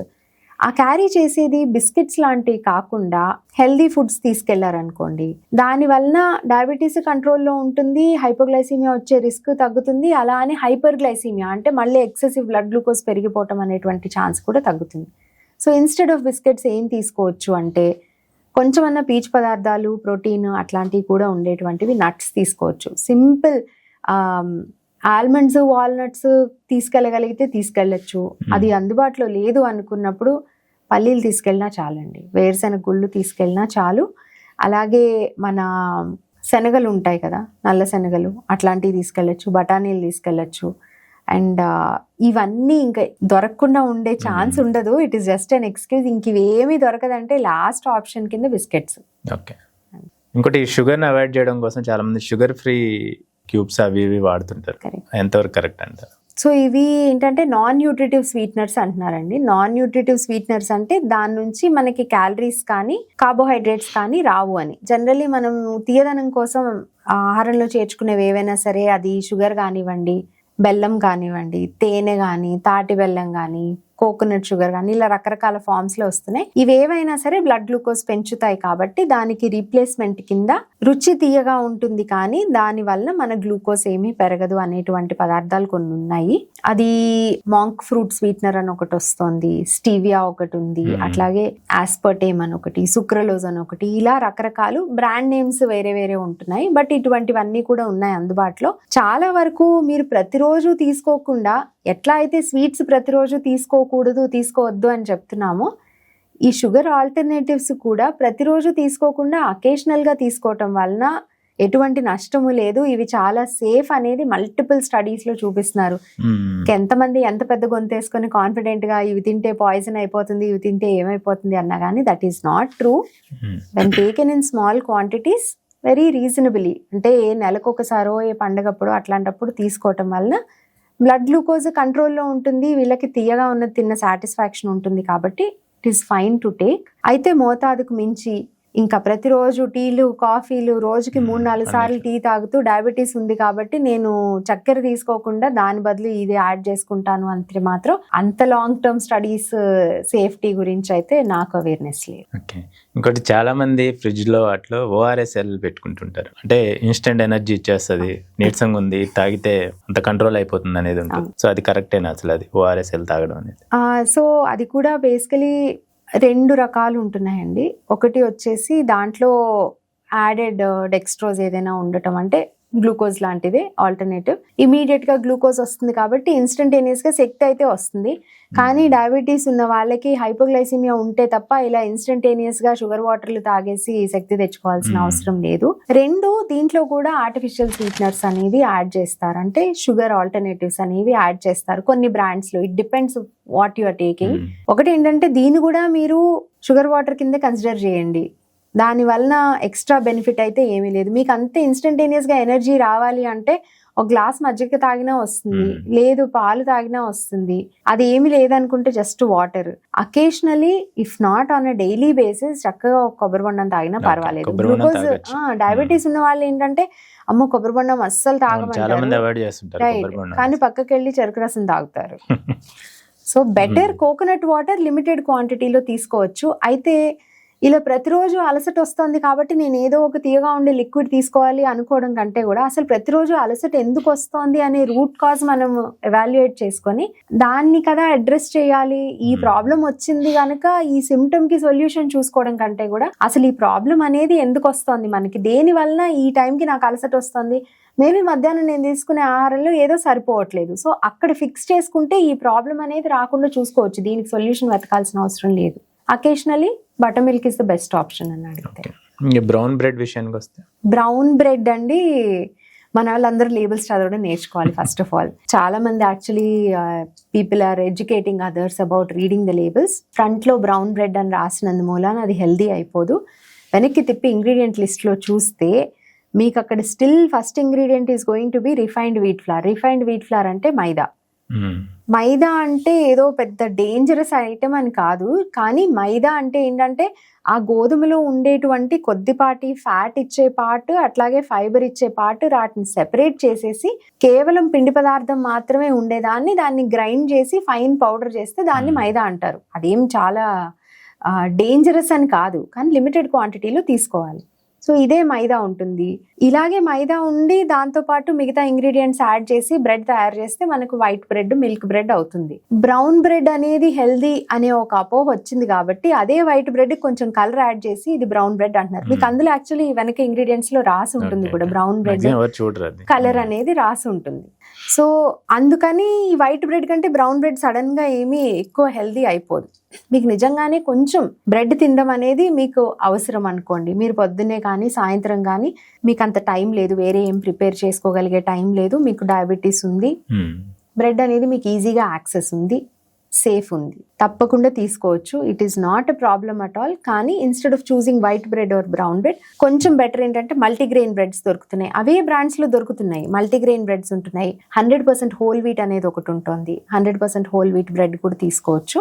అలాంటివి స్లైట్లీ బెటర్. ఇంకొక చిన్న చిట్కా ఏంటంటే ఇలాంటి బ్రెడ్స్ ఏం తీసుకున్నా కానీ మీరు తెచ్చిన వెంటనే దాన్ని ఫ్రిడ్జ్ లో పెట్టి లేదా అవకాశం ఉంటే ఫ్రీజర్ లో పెట్టి, డీప్ ఫ్రిడ్జ్ అంటారు కదా, దాంట్లో పెట్టి ఒక 2 రోజులు ఉంచి తీసి తర్వాత ఫ్రిడ్జ్ లోకి మార్చుకుని అప్పుడు మీరు తినే ముందు టోస్ట్ చేసుకొని తినడమో రూమ్ టెంపరేచర్ కి రానిచ్చి తినడమో చేసినట్టయితే గనక ఆ బ్లడ్ గ్లూకోజ్ కంట్రోల్ అనేది చాలా బెటర్ గా ఉంటుంది. సో బ్రెడ్ తినడం అనేది తప్పనిసరి, మనకు ఒక అవసరం అనే పరిస్థితి ఉన్నప్పుడు ఈ రకంగా కొన్ని చిన్న మార్పులు చేసుకుని అలాంటి బ్రెడ్ని కూడా యూజ్ చేసుకోవచ్చు. But as I said, package ముందు ఏముందో చూసేదానికంటే కూడా వెనక్కి తిప్పి ఆ ఇంగ్రీడియంట్ లిస్ట్ చదవడము, అలాగే కింద న్యూట్రిషన్ టేబుల్ అనేది ఒకటి ఉంటుందండి. దీంట్లో అంటే ఒక 100 గ్రాములు ఆఫ్ దిస్ ప్రోడక్ట్ లో కార్బోహైడ్రేట్ ఎంత ఉంది, అసలు ఫైబర్ అనేది ఉందా, ఫ్యాట్ ఉందా, ప్రోటీన్ ఉందా, ఏమేమి ఉన్నాయి అనేది అక్కడ రాస్తారు. సో అది కూడా చదవటం వల్ల కొంత మనకి నాలెడ్జ్ అనేది వస్తుంది. ఇంకోటి మేడం, చాలా మంది రైస్ తింటే షుగర్ లెవెల్స్ పెరిగిపోతాయని చెప్పి చపాతీలు, మిల్లెట్స్ వైపు వెళ్తుంటారు. అది ఎంతవరకు కరెక్ట్ అంటారు? అది అవకాశాన్ని బట్టి ఏదైనా తీసుకోవచ్చండి, కొంత ఇష్టాన్ని బట్టి కూడా తీసుకోవచ్చు. అన్నిటికంటే ఇంపార్టెంట్ ఏంటంటే పోర్షన్ సైజ్ ఒకటి, ఎంత క్వాంటిటీలో తీసుకుంటున్నాము, అలాగే దాంతో పాటుగా ఇంకేం తీసుకుంటున్నాము. ఈ 2 విషయాలు జాగ్రత్త పాటించినట్టయితే రైస్ తీసుకున్నా, చపాతీ తీసుకున్నా, మిల్లెట్స్ తీసుకున్నా కానీ మన బ్లడ్ గ్లూకోజ్ కంట్రోల్లో ఉంచుకోవచ్చు. మెయిన్లీ మనం రైస్ అయినా, చపాతీ అయినా, మిల్లెట్స్ అయినా ఒక విషయం గమనించాల్సింది ఏంటంటే 3 కూడా ధాన్యాల నుంచి వచ్చేవే. ఆ ధాన్యాల్ని కొంత మేరకు ప్రాసెస్ చేసిన తర్వాత మనం తినే ఫామ్ లోకి వస్తాయి. సో ధాన్యాలు అనేవి ఆ కేటగిరీ అన్ని కూడా ఎక్కువ కార్బోహైడ్రేట్స్, ఎక్కువ పిండి పదార్థం ఉండేటువంటి ఆహారాలు. సో దాంట్లో రైస్ అనేది ఏంటంటే ఎక్కువ మిల్లింగ్ అది చేస్తారు, పాలిషింగ్ అది చేసినప్పుడు జనరల్గానే రైస్లో ఫైబర్ కంటెంట్ కానీ, ప్రోటీన్ కంటెంట్ కానీ కొంత తక్కువగా ఉంటుంది, కార్బోహైడ్రేట్ కంటెంట్ బాగా ఎక్కువగా ఉంటుంది. సో ఈ ప్రాసెస్లో ఉన్న కొద్దిపాటి ప్రోటీన్, కొద్దిపాటి పీచు పదార్థం కూడా వెళ్ళిపోతుంది కాబట్టి వైట్ రైస్లో ఇంకా తక్కువగా ఉంటుంది. వేరే వేరే ప్రోటీన్ కానీ, ఫైబర్ కానీ అండ్ కార్బోహైడ్రేట్ కంటెంట్ అనేది ఎక్కువ ఉంటుంది. అదే మనం చపాతీ తీసుకున్నట్టయితే హోల్ గోధుమలు, పూర్తిగా పొట్టు తీయాల్సిన అవసరం ఉండదు గోధుమలు అయితే.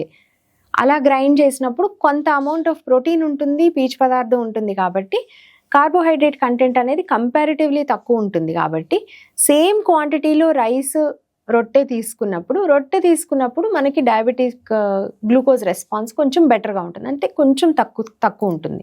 ఇదే విధంగా మిల్లెట్స్ తీసుకున్నప్పుడు, చిరుధాన్యాలు తీసుకున్నప్పుడు రైస్తో కానీ గోధుమలతో కానీ కంపేర్ చేసినట్టయితే మోస్ట్ ఆఫ్ ద మిల్లెట్స్లో మనకి కార్బోహైడ్రేట్ కంటెంట్ కొంత తక్కువగాను, ఈ ఫైబర్ కంటెంట్ అనేది కొంత ఎక్కువగా ఉంటుంది. పీచు పదార్థం ఎక్కువ ఉండటం వలన ఆ పీచు పదార్థానికి ఇందులో ఉండేటువంటి కార్బోహైడ్రేట్స్ ఎక్కువ బైండ్ అయి ఉండడం వలన కూడా మనకి మిల్లెట్స్ తీసుకున్నప్పుడు బ్లడ్ గ్లూకోజ్ కంట్రోల్ అనేది బెటర్గా ఉంటుంది. ఇది ఒక రీజన్. అండ్ నేను అబ్జర్వ్ చేసిన ఇంకొక రీజన్ ఏంటంటే మిల్లెట్స్ తీసుకునేటప్పుడు ప్యాలెటబిలిటీ, అంటే తేలిగ్గా తినగలిగేటువంటి అవకాశం అనేది మనకి రైస్తో కంపేర్ చేస్తే మిల్లెట్స్ కొంత తక్కువగా ఉంటుంది. సో జనరలీ రైస్ ప్లేట్ నిండా పెట్టుకుని తినేవాళ్ళు మిల్లెట్స్ తినాల్సి వచ్చినప్పుడు అందులో సగమే తీసుకుంటారు. సో క్వాంటిటీ అనేది కూడా ఆటోమేటిక్గా కట్ అవ్వటం వలన మిల్లెట్స్ వలన వచ్చేటువంటి బెనిఫిట్స్ మల్టిప్లై అవుతున్నాయి. మామూలుగా అదే క్వాంటిటీలో మిల్లెట్స్ ఎంత తీసుకుంటున్నారు, రైస్ కూడా అదే క్వాంటిటీలో తీసుకున్నట్టయితే కనుక మీకు మిల్లెట్స్కి కొంత అడ్వాంటేజ్ ఉంటుంది.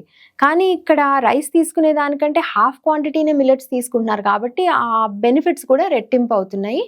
మిల్లెట్స్ తక్కువ తీసుకోవటం వలన ఆ గ్యాప్ ఏదైతే ఉందో దాన్ని భర్తీ చేయడానికి ఎక్కువ క్వాంటిటీలో కూరగాయలు తీసుకోవటం వలన ఇంకా అడిషనల్ బెనిఫిట్స్ అనేవి అవుతున్నాయి. సో మనం దేని బదులు ఏది తీసుకుంటున్నాము అనే దాని మీద పెట్టే శ్రద్ధ కంటే, ఇవాళ మీకు మిల్లెట్స్ కుక్ చేసుకోవడానికి టైం ఉంది, వాటిని నానబెట్టుకొని శుభ్రం చేసుకొని వండుకునేంత ఖాళీ ఉంది, చేస్తున్నారంటే చేయొచ్చు, తప్పనిసరిగా వాడుకోవచ్చు, దానివల్ల బెనిఫిట్ ఉంది. ఒక్కొక్క రోజు అలా కుదరదు అనుకోండి, అన్నం మాత్రమే కుదురుతుంది, నాకు అరగంటే టైం ఉంది, అరగంటలో నేను అన్నం మాత్రమే చేసుకోగలను లేదా రొట్టెలు మాత్రమే తినగలను అంటే, మీరు మిల్లెట్స్ అయితే ఏ క్వాంటిటీలో తీసుకుంటారో అన్నం కానీ రొట్టెలు కానీ అదే క్వాంటిటీలో తీసుకుంటూ దానికి తగ్గట్టు ఎక్కువ క్వాంటిటీలో కూరగాయలు అండ్ ప్రోటీన్ ఇచ్చేటువంటి ఆహారం, పప్పులు కానీ గింజలతో చేసినటువంటి కూరలు కానీ ఎగ్స్ కానీ చికెన్ కానీ ఇట్లాంటివి ఏమైనా సైడ్ డిష్ తీసుకొని ఎక్కువ క్వాంటిటీలో కూరగాయలు తీసుకున్నప్పుడు ఇబ్బంది ఉండదు. రైస్ అయినా మిల్లెట్స్ అయినా రెస్పాన్స్ సిమిలర్గా ఉంటుంది, ఎగ్జాక్ట్గా సేమ్ అని చెప్పలేను. సో అవకాశాన్ని బట్టి మనం ఏం చేయగలమో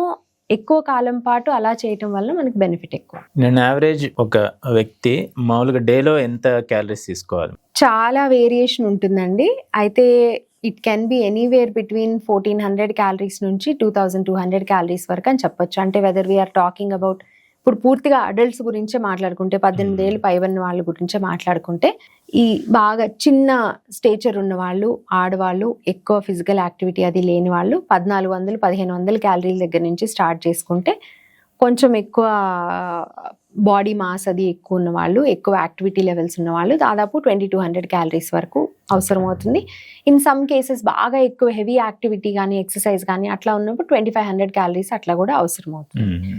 సో దీంట్లో కాంపోనెంట్స్ అంటే, rather than talking about carbohydrates, proteins, fats అనే దానికంటే కూడా మనం రోజు మొత్తంలో తినే ఆహారాన్ని ఒక ప్లేట్లో పెడితే అసలు అందులో ఏమేమి ఉండాలి, అది ఏ పర్సంటేజ్లో ఏ మోతాదులో కనిపించాలి అనేది అనుకుంటే, ఒక ప్లేట్లో మనం రోజు మొత్తం తినే ఆహారాన్ని ఒక పెద్ద ప్లేట్లో పెడితే కనుక దాంట్లో 50% ఆఫ్ ద ప్లేట్ మనకి కూరగాయలతో ఫిల్ అయినప్పుడు, ముఖ్యంగా డయాబెటీస్ ఉన్న వాళ్ళకి స్పెసిఫిక్గా ఇది 50% ఆఫ్ ద ప్లేట్ కూరగాయలతో ఫిల్ చేసినప్పుడు, అది కుక్డ్ కానివ్వండి, రా కానివ్వండి, స్టీమ్ చేసినవి కానివ్వండి, కూర రూపంలో కానీ, డీప్ ఫ్రై చేసి వండినవి కాకుండా ఇంకే రూపంలో అయినా కూరగాయలు అనేది 50% తీసుకున్నట్టు, అది ఫస్ట్ స్టెప్. ఇంకా మిగిలిన 50%లోనూ మనం 3 పార్ట్స్ డివైడ్ చేసుకున్నట్టయితే కనుక, ఒక పార్ట్లో గ్రెయిన్ బేస్డ్ ప్రోడక్ట్స్ ఏమైనా తీసుకోవచ్చు, అది రైస్ కానీ, మిల్లెట్స్ కానీ, రోటీ కానీ, రాగి జావ కానీ, ఇట్లాంటిది ఏదైనా తీసుకోవచ్చు. ఇంకొక పార్ట్లో, అంటే ఇప్పుడు 3 పూట్ల తీసుకుంటున్నారు అనుకోండి, 3 పూట్ల తీసుకునేవి కూడా అక్కడికే రావాలి, అదే పోర్షన్లో రావాలి. ఇంకొక పార్ట్ వచ్చేసి ప్రోటీన్స్ ఎక్కువగా ఉండేటువంటి ఆహారం ఏదైనా ఉండాలి కంపల్సరీ. మనకి ప్రోటీన్స్ ఎక్కువగా ఉండేవంటే గింజలతో చేసినాయి కానీ, వెజిటేరియన్స్కి అయితే మీల్ మేకర్, సోయా పన్నీర్, లో ఫ్యాట్ పన్నీర్, అంటే ఫ్యాట్ తీసినటువంటి మిల్క్ నుంచి చేసే పన్నీర్ ఉంటుంది. ఈ లో ఫ్యాట్ పన్నీర్ కానీ, రకరకాల శనగలు, అలసందలు, రాజ్మా, ఉలువలు ఇట్లాంటి వాటితో చేసిన ఏదైనా, అండ్ పప్పు ఎక్కువ క్వాంటిటీలో తీసుకోవాలి. అలాగే నాన్ వెజ్ తినే వాళ్ళైతే ఎగ్స్ కానీ, మీట్ కానీ, ఫిష్ కానీ ఇట్లాంటివి ఏమైనా తీసుకోవచ్చు, ఆ పార్ట్లో రావాలి. ఇంకొక పార్ట్లో వచ్చేసి anywhere between 80 to 100-120 grams of fruits, 2 to 3 different kinds of fruits తీసుకోగలిగితే మంచిది. ఫ్రూట్ లాగా, హోల్ ఫ్రూట్ లాగా తీసుకోవాలి కంపల్సరీ. అండ్ అడిషనల్ గా ఆన్ ద సైడ్ ఒక గ్లాస్ పాలు లేదా పాల పదార్థాలు, పెరుగు కానివ్వండి, మజ్జిగ కానివ్వండి తీసుకోవచ్చు. ఒక గుప్పెడు నట్స్ అండ్ సీడ్స్, ఇంతవరకు ఇంక్లూడ్ చేసుకుంటే దాదాపు మనకు కావాల్సినటువంటి ఫుడ్ గ్రూప్స్ అన్నీ కూడా వస్తాయి. ఒక స్పూన్ నూనె కానీ, నెయ్యి కానీ, ఇప్పుడు ఈ కూరలు అవన్నీ వండడానికి కానీ, పప్పు చేయడానికి కానీ దానికి అవసరమయ్యేటువంటి, దానికి పట్టేటువంటి నెయ్యి లేదా నూనె అంతవరకు ఇంక్లూడ్ చేసుకున్నట్టయితే, డయాబెటీస్ ఉన్న వాళ్ళకి ఈ నంబర్ ఆఫ్ క్యాలరీస్ గురించి మాట్లాడినప్పుడు 1400 to 2200 అనుకున్నాం. ప్రపోర్షన్ ఇలాగే ఉంటుంది. ఏం మారుతుంది అంటే ప్లేట్ సైజ్ మారుతుంది అంతే.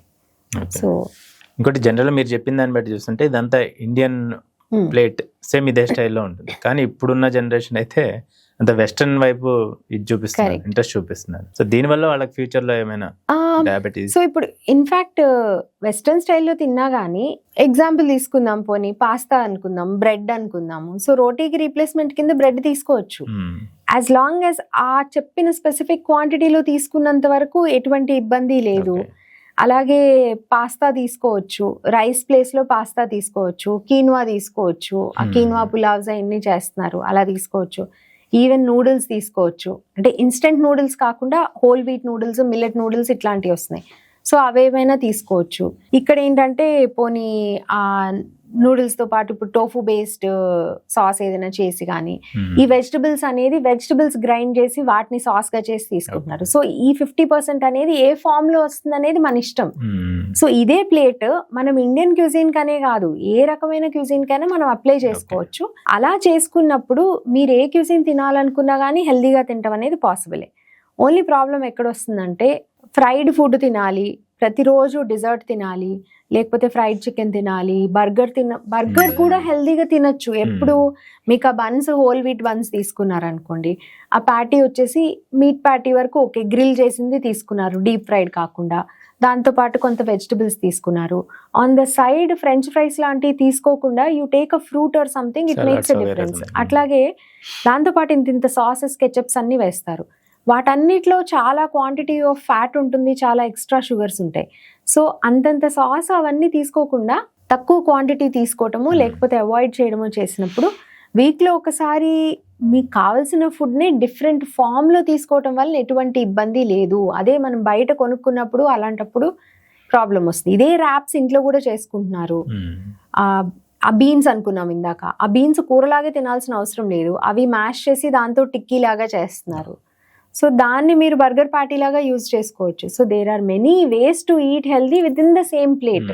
అది డయాబెటీస్ రావడానికి main reason is being lazy to think. పని చేయటం విషయం వదిలేయండి, అసలు దీన్ని మనం సాల్వ్ చేసుకోవాలి. ఫస్ట్ ఆఫ్ ఆల్ ఇది ప్రాబ్లం అనేది ఐడెంటిఫై చేయాలి, అడ్మిట్ చేసుకోవాలి. నిజమే ఇది ప్రాబ్లమే అని ఒప్పుకుంటేనే మనం సొల్యూషన్ కోసం వెతుకుతాము. ఆ సొల్యూషన్ కోసం వెతకడం అనేది చాలా ఇంపార్టెంట్. ఒకసారి సొల్యూషన్ కోసం వెతికినప్పుడు we will find our way. ఇంకోటి సాచురేటెడ్ అన్సాచురేటెడ్ ఫ్యాట్స్ గురించి. సాచురేటెడ్ ఫ్యాట్స్ అన్సాచురేటెడ్ ఫ్యాట్స్ అంటే మనకి main differentiation just by look అంటే రూమ్ టెంపరేచర్లో, అంటే మన జనరల్ సమ్మర్ రూమ్ టెంపరేచర్స్ కాదు, నార్మలీ వింటర్ రూమ్ టెంపరేచర్స్లో ఏదైతే సాలిడ్ అయిపోతుందో, నెయ్యి కానీ కొన్ని వింటర్స్లో కొబ్బరి నూనె అట్లా సాలిడ్ అయిపోతుంది, they have high amount of saturated fat in them అని. లిక్విడ్గా ఉన్న వాటిలో high amount of unsaturated fats. మన బాడీలో ఏంటంటే సాచురేటెడ్ ఫ్యాట్ ఉన్నటువంటి ఆహారం ఎక్కువ తీసుకున్నప్పుడు మన లివర్ ఎక్కువ కొలెస్ట్రాల్ని, ఎక్కువ ఎల్డిఎల్ కొలెస్ట్రాల్ని ప్రొడ్యూస్ చేస్తుంది అనేది ఎవిడెన్స్ బేస్డ్. సో ఈ ఎక్కువ ఎల్డిఎల్ కొలెస్ట్రాల్ ప్రొడ్యూస్ అవ్వటం వలన మెజారిటీ ఆఫ్ ద కేసెస్లో గుండె జబ్బులు వచ్చేటువంటి అవకాశం ఎక్కువగా ఉంటుంది. కాబట్టి ఈ ఎక్కువ సాచురేటెడ్ ఫ్యాట్ ఉన్నటువంటి ఆహారాన్ని చాలా తక్కువ తీసుకుని అన్సాచురేటెడ్ ఫ్యాట్ ఉన్నటువంటి ఆహారాన్ని మనం ఇంక్లూడ్ చేసుకోవటం బెటర్ అని. అట్లా అని మనం డీప్ ఫ్రై చేసేందుకు వాడేటువంటి ఆయిల్స్ అన్నీ అన్సాచురేటెడ్ ఫ్యాటే కదండి మోస్ట్లీ. అలా అని అందులో ఫ్రై చేసిన ఆయిలీ ఫుడ్ తీసుకోమని కాదు. అలా తీసుకుంటే కూడా ఏదైనా సరే ఆయిలీ ఫుడ్ ఎక్కువ తీసుకున్నప్పుడు మన బాడీలో తయారయ్యే కొలెస్ట్రాల్ కూడా, ఈ స్పెసిఫికలీ ఎల్డిఎల్ కొలెస్ట్రాల్ కంటెంట్ కూడా పెరుగుతుంది. కాబట్టి ఎక్సెసివ్ ఆయిల్ అనేది అవాయిడ్ చేయాలి, అది అన్సాచురేటెడ్ అయినా సాచురేటెడ్ అయినా. ఈ రెండు కాకుండా ఇంకొక more dangerous type of fats ఉన్నాయి, ట్రాన్స్ ఫ్యాట్స్ అంటారు.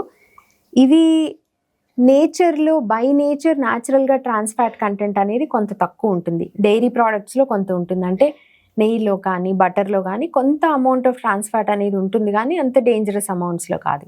కానీ ఎక్కడ ఎక్కువ ఉంటుంది అంటే డాల్డా కానీ వనస్పతి కానీ ఈ బేకరీ ఫుడ్స్లో హైడ్రోజనేటెడ్ వెజిటబుల్ ఫ్యాట్ అని, పార్షియలీ హైడ్రోజనేటెడ్ వెజిటబుల్ ఫ్యాట్ అని వాడతారు. అక్కడ ఈ ట్రాన్స్ ఫ్యాట్ కంటెంట్ అనేది ఎక్కువగా ఉంటుంది. ట్రాన్స్ ఫ్యాట్ అనేది మన సాచురేటెడ్ ఫ్యాట్స్ కంటే కూడా చాలా చాలా డేంజరస్, ఇది ఎస్టాబ్లిష్డ్ ఫ్యాక్ట్. సో ఈ ట్రాన్స్ ఫ్యాట్ కంటెంట్ ఎక్కువ ఉన్నటువంటి ఫుడ్స్ తీసుకునేటప్పుడు మన శరీరంలో లివర్ తయారు చేసేటువంటి ఎల్డిఎల్ కొలెస్ట్రాల్ కంటెంట్ పెరుగుతుంది. దానివలన సర్టెన్గా మనకి ఫ్యూచర్లో బ్లాకేజెస్ అవి వచ్చేటువంటి అవకాశం ఉంటుంది బ్లడ్ వెసల్స్లో. ఆ బ్లాకేజ్ ఎక్కడొచ్చింది అన్న దాన్ని బట్టి మనకి వేరియస్ డిసీజెస్ వచ్చేటువంటి అవకాశం కూడా పెరుగుతుంది. So solids at room temperature avoid చేయటము, చాలా తక్కువ తీసుకోవడం. లిక్విడ్స్ ఎట్ రూమ్ టెంపరేచర్ కొంచెం స్పేరింగ్గా జాగ్రత్తగా చూసి వాడుకోవడము. అండ్ ఈ ఫ్లేకీగా ఉండేటువంటి పేస్ట్రీస్, పఫ్స్, సమోసాలు ఇట్లాంటి వాటన్నిటి తయారీకి వాడేటువంటి ఫ్యాట్స్ ఏవైతే ఉన్నాయో వాటి నుంచి వీలున్నంత దూరంగా ఉండటం అనేది అవసరం. ఇంకోటి monthly every month oil change చేయాలని చెప్తుంటారు. ఈ మంత్ ఒక ఆయిల్ తీసుకుంటే నెక్స్ట్ మంత్ పల్లి లేకపోతే నెక్స్ట్ సన్ఫ్లవర్ ఆయిల్. చేంజ్ చేయమంటారు? మంత్లీ చేంజ్ చేయాల్సిన రూల్ లేదు కానివ్వండి, it is not a rule, it's more like a suggestion and guide line. ఎందుకు అంటే డిఫరెంట్ సోర్సెస్ నుంచి వచ్చేటువంటి నూనెల్లో డిఫరెంట్ కైండ్ ఆఫ్ న్యూట్రియంట్స్ అనేవి ఉంటాయి, డిఫరెంట్ ఫ్యాటీ యాసిడ్ ప్రొఫైల్స్ అంటారు, అవన్నీ కూడా ఉంటాయి. సో అలా తీసుకున్నప్పుడు ఒక్కొక్క సోర్స్ నుంచి వచ్చే దాంట్లో మనకు ఒక్కొక్క రకమైన బెనిఫిట్ అనేది వస్తుంది. సో ఆ బెనిఫిట్, అన్ని రకాల బెనిఫిట్స్ మనం పొందేందుకు మార్చిన నూనె అయిపోయిన ప్రతిసారి, అంటే కేజీ ప్యాకెట్ తెచ్చుకుంటే ఈ కేజీ ప్యాకెట్ అయిపోయినప్పుడు ఇంకొకటి మార్చుకోవటం వలన కొంత బెనిఫిట్ ఉంటుంది. అలా అని మార్చాలి, మార్చకపోతే ఆరోగ్యం ఏమిదో అయిపోతుంది అని కాదు. యాజ్ లాంగ్ యాజ్ మనము లిమిటెడ్ క్వాంటిటీలో, అంటే పరిమిత మోతాదులోనే నూనె వాడుతున్నాము, అట్లాగే అది కూడా అన్సాచురేటెడ్ ఫ్యాట్స్, అంటే లిక్విడ్ ఎట్ రూమ్ టెంపరేచర్ నూనెనే వాడుతున్నాము అన్నప్పుడు సేఫ్గా ఏ నూనె అయినా వాడుకోవచ్చు. మార్చటం వలన చాలా ఉపయోగం కాదు కానీ కొంత ఉపయోగం ఉంది. సో మీ సిచ్యుయేషన్కి మార్చుకోవటం అనేది అవకాశం ఉంటే మార్చండి, ఇబ్బంది ఏమీ లేదు. ఇంకోటి మేడం, జనరల్గా డయాబెటీస్ ఉండేవాళ్ళు ఎక్సర్సైజ్ చేస్తే ఏమైనా ప్రాబ్లం ఉంటుందా? వీళ్ళు ఎక్సర్సైజ్ చేసేటప్పుడు ఎలాంటి కేర్ తీసుకోవాలి? జనరలీ ఎక్సర్సైజ్ చేయకపోతేనే డయాబెటీస్ వస్తుందండి. సో డెఫినెట్గా ఎక్సర్సైజ్ చేయాలి. అండ్ అయితే ఎలాంటి ఎక్సర్సైజ్ అనేది, ఇప్పటిదాకా అసలు ఎక్సర్సైజ్ చెయ్యని వాళ్ళు కొత్తగా ఇప్పుడే మొదలు పెడుతున్నారు అనుకోండి, కొంచెం బ్రిస్క్ వాక్తో మొదలు పెట్టచ్చు. బేసిక్ వాకింగ్ అనేది అందరూ చేయొచ్చు. నడిస్తే కాళ్ళు అరిగిపోతాయో మోకాళ్ళు అరిగిపోతాయి ఇలాంటి అపోహలు ఏమీ వద్దు. నడవచ్చు, నడవాలి కూడా. బేసిక్ వాకింగ్తో మొదలు పెట్టచ్చు. వాకింగ్ అనగానే ఒకటేసారి 5-6 కిలోమీటర్లు నడిచేయాలి, గంటలు నడిచేయాలనే రూల్ ఏం లేదు. మీకు 10 నిమిషాలు వీలైతే 10 నిమిషాలే నడవండి, అరగంట వీలైతే అరగంట నడవండి. ఎప్పుడు 10 నిమిషాలు వీలైతే అప్పుడు నడవచ్చు. దీనికి మళ్ళీ టైమింగ్ అనేది మీల్ ముందు నడవచ్చు, తిన్న తర్వాత నడవచ్చు, ఉదయం, సాయంత్రం, రాత్రి పడుకునే ముందు. నడకకి మనము ముహూర్తాలు చూసుకోవాల్సిన అవసరం లేదు. Next level of activity exercise అంటే జిమ్కి వెళ్ళి ఎక్సర్సైజ్ చేయడం కానీ, రన్నింగ్ లాంటి యాక్టివిటీస్ టేకప్ చేయడం కానీ. ఈ మధ్య కాలంలో యాక్చువల్లీ డయాబెటీస్ ఉండటం మూలాన running as an activity take up చేసే వాళ్ళు కూడా పెరిగారు. This is a very good thing. అయితే జిమ్కి వెళ్ళడం అయినా, స్ట్రెంగ్త్ ట్రైనింగ్ చేయటం, వెయిట్స్ అది మోస్తూ స్ట్రెంగ్త్ ట్రైనింగ్ చేయటం కానీ, లేదా ఇట్లాంటిది కానీ, కొన్ని రకాల పికిల్ బాల్ కానీ, బ్యాడ్మింటన్ కానీ, క్రికెట్ కానీ, ఇట్లాంటి యాక్టివిటీస్ కూడా స్టార్ట్ చేశారు. ఇవన్నీ కూడా చాలా మంచి స్టెప్ అండి. అయితే ఇవి చేసేటప్పుడు కొన్ని జాగ్రత్తలు తీసుకుంటే రిస్క్ అనేది అవాయిడ్ చేయొచ్చు. ఒకటి, చేసేటువంటి టైంని బట్టి, first thing in the morning చేస్తున్నారనుకోండి, నైట్ ఎప్పుడో తిని ఉంటారు, night tablet, especially this is important for people who are on medication. ఇప్పుడు వీళ్ళు ప్రీ డయాబెటీస్ ఉంది, మెడిసిన్ ఏమీ లేదు, మేనేజ్ చేసుకుంటున్నారు అంటే వాళ్ళకి ప్రత్యేకించి వర్కౌట్కి వెళ్ళే ముందు స్నాక్ అనేది అవసరం లేదు. అన్లెస్ వాళ్ళు, అంటే మనం బిగినర్స్ గురించే మాట్లాడుకుంటున్నాం, స్పోర్ట్స్ వాళ్ళకి వేరే అసలు ఈ రూల్స్ అప్లై కావు. సో బిగినర్స్కి నిజానికి ఏం తినకుండా వెళ్ళైనా చేసుకోవచ్చు, ఏది వీళ్ళు డయాబెటీస్కి సంబంధించిన మెడిసిన్ ఏమి తీసుకోకపోతే. అదే డయాబెటీస్కి సంబంధించిన మెడిసిన్ తీసుకుంటున్నారు, రాత్రి డిన్నర్ తర్వాత మెడిసిన్ తీసుకున్నారు అంటే ఉదయము హెవీ యాక్టివిటీ 10 నిమిషాలు 15 నిమిషాలు నడకైతే ఏం తినకుండా వెళ్ళిపోయినా ఏం కాదు. కానీ ఒక అరగంట, ఒక గంట ఆ టైం వర్కౌట్ చేద్దాము, లేకపోతే ఏదైనా కొంచెం ఇంటెన్స్ యాక్టివిటీ ఒక ట్రైనర్తో చేస్తున్నారు అంటే కనుక చిన్న ఫ్రూట్ తీసుకొని వెళ్ళటం అనేది సేఫ్. సో కాఫీలు, టీలు తాగి వెళ్ళటం కంటే కూడా ఒక హాఫ్ బనానా కానీ, హాఫ్ అన్ యాపిల్ కానీ తిని వెళ్ళినట్టయితే కొంచెం ఎనర్జీ అనేది ఉంటుంది ఎక్సర్సైజ్ చేయడానికి. సడన్గా గ్లూకోజ్ డ్రాప్ అవ్వకుండా ఉంటుంది. ఎక్సర్సైజ్ అయిపోయిన తర్వాత ఫ్రెష్ అప్ అయిపోయి చక్కగా బ్రేక్ఫాస్ట్ అనేది చేసుకోవచ్చు. అలాగే ఈవినింగ్ చేస్తున్నారనుకోండి, మధ్యాహ్నం మంచిగా ఫుడ్ తీసుకొని ఉన్నట్టయితే కనుక టాబ్లెట్ అది ఏం తీసుకోలేదనుకుంటే ఈవినింగ్ ప్రీ వర్కౌట్ ఏం లేకుండానే ఎక్సర్సైజ్ చేసుకోవచ్చు. మెయిన్లీ ఆ ఎక్సర్సైజ్ ఇంటెన్సిటీ మీద, డ్యూరేషన్ మీద, అంటే ఎంతసేపు చేస్తున్నారు అనే దాని మీద, ఈ రెండిటి మీద డిపెండ్ అయి ఉంటుంది ఎక్సర్సైజ్ చేసే ముందు ఏమైనా తీసుకోవాలా అన్నది. ఎప్పుడు కూడా ఎక్సర్సైజ్ అనేది మన ఏదైనా ఒక హెవీ మీల్ ఉందనుకోండి, లంచ్ కానీ, డిన్నర్ కానీ, బ్రేక్ఫాస్ట్ కానీ, వాటికి ముందు పెట్టుకున్నట్టయితే ఎక్సర్సైజ్ చేసిన తర్వాత ఈ బాడీలో సెల్స్ అన్నిటికీ గ్లూకోజ్ సెన్సిటివిటీ అనేది, ఇన్సులిన్ సెన్సిటివిటీ అనేది బాగుంటుంది. సో ఆ తర్వాత ఫుడ్ తీసుకున్నప్పుడు ఎక్కువసేపు ఆ గ్లూకోజ్ అనేది బ్లడ్లో ఉండటం కాకుండా మన సెల్స్ చక్కగా అబ్జార్బ్ చేసుకోవటం అనేది జరుగుతుంది, కాబట్టి బ్లడ్ గ్లూకోజ్ చక్కగా మెయింటైన్ అవుతుంది. So it's a very good thing to start exercising. అలాగే టైమింగ్, డ్యూరేషన్ అది కూడా చూసుకొని, కంపల్సరీ కాదు, బెస్ట్ అదే ఏది ప్రీ వర్కౌట్ స్నాక్ అనేది కంపల్సరీ కాదు. And best pre workout snack అనేది ఫ్రూట్, సింపుల్ ఫ్రూట్. ఒక 10 ద్రాక్ష పళ్ళు తినడము, సగం బనానా తినడం కానీ, సగం ఆపిల్ తినడం కానీ సరిపోతుంది. వాటర్ కి బదులుగా లిక్విడ్ లో ఏదైనా, చాలా మంది పౌడర్స్ అవన్నీ కలుపుకుందాం. అవునండి, యా. బిగినర్స్ కి అయితే ఏం వద్దు, వాటరే తీసుకోండి, వాటర్ మాత్రమే తీసుకోండి. ఆఖరి కొబ్బరి నీళ్ళు కూడా వద్దు, just plain water is good enough. ఒకవేళ మీరు 90 మినిట్స్ కంటే ఎక్కువ వర్కౌట్ చేసినట్టయితే, లేదా బయట ఎండలో 60 మినిట్స్ కంటే ఎక్కువ యాక్టివిటీ ఉండి బాగా స్వెట్టింగ్ ఉన్నట్టయితే, అలాంటి సిచ్యుయేషన్స్లో అయితే కనుక మీరు ఎలక్ట్రాల్ లాంటివి తీసుకోవచ్చు. ఓన్లీ ఎలక్ట్రాల్, మన ఎలక్ట్రాల్ ప్యాకెట్ WHO చిన్నది ఉంటుంది కదండి, 4 grams ఆఫ్ పౌడర్ వస్తుంది, 200 ml వాటర్లో యాడ్ చేసుకునేది. అది కేవలం ఆ వర్కౌట్ వరకు తీసుకోవచ్చు, లేకపోతే అవసరం లేదు. అంతే. అది కూడా 60 మినిట్స్ కానీ 60 minutes or more of activity ఉంటే, కేవలం నార్మల్ వాకింగ్ కి, నార్మల్ ఎక్సర్సైజ్ కి, అందులోనూ ఇండోర్ లో చేసేటువంటి ఎక్సర్సైజ్ కి అసలు అవసరం లేదు, చేయకుండా ఉంటేనే బెటర్. టైప్ 1, టైప్ 2 డయాబెటీస్ ఉన్నాయి. ఇప్పుడు టైప్ 1 డయాబెటీస్ అనేది చిన్నపిల్లల్లో ఎక్కువగా కనిపిస్తుందని చెప్తుంటారు. ఈ టైప్ 1 డయాబెటీస్ ఎందుకు వస్తుంది? ఎలాంటి డైట్ విషయంలో ఎలాంటి కేర్ తీసుకో? టైప్ 1 అనేది చిన్నపిల్లల్లో వస్తుంది అని కాదు, ఒకప్పుడు అది ఉండేదండి, జువెనైల్ డయాబెటీస్ అనేవాళ్ళు. అయితే టైప్ 1 డయాబెటీస్ అనేది ఏంటంటే, మన శరీరంలో ఉన్నటువంటి ప్యాంక్రియాస్ మన బాడీకి అవసరమైనటువంటి ఇన్సులిన్ తగినంత ప్రొడ్యూస్ చేయలేకపోవటం అనేది టైప్ 1 డయాబెటీస్ కిందకు వస్తుంది. ఇది ఒక రకమైన ఆటో ఇమ్యూన్ కండిషన్ అని చెప్పొచ్చు. మోస్ట్ ఆఫ్ ద టైమ్స్ ఏదైనా జెనెటిక్ కాంపోనెంట్ ఉండటం కానీ, చాలా ఆటో ఇమ్యూన్ కండిషన్స్ లాగానే ఇది కూడా ఎందుకు వస్తుంది అనే దానికి కారణం ఉండదు. అయితే లక్కీలీ ఏంటంటే, మనకి ఇన్సులిన్ అనేది ఇన్వెంట్ చేసిన తర్వాత ఈ టైప్ 1 డయాబెటీస్ ఉన్న వాళ్ళకి కూడా సర్వైవల్ అనేది ఈజీ అయిపోయింది. Only thing is, type 1 diabetes ఉన్నప్పుడు ఇన్సులిన్ అనేది తప్పనిసరి. మీకు ఏ రకమైన డయాబెటీస్ ఉన్నా ఈ డైట్ చేస్తే అయిపోతుంది, టైప్ 1 ఉన్నా క్యూర్ అయిపోతుంది, ఇట్లాంటి వాటికి please don't fall for it.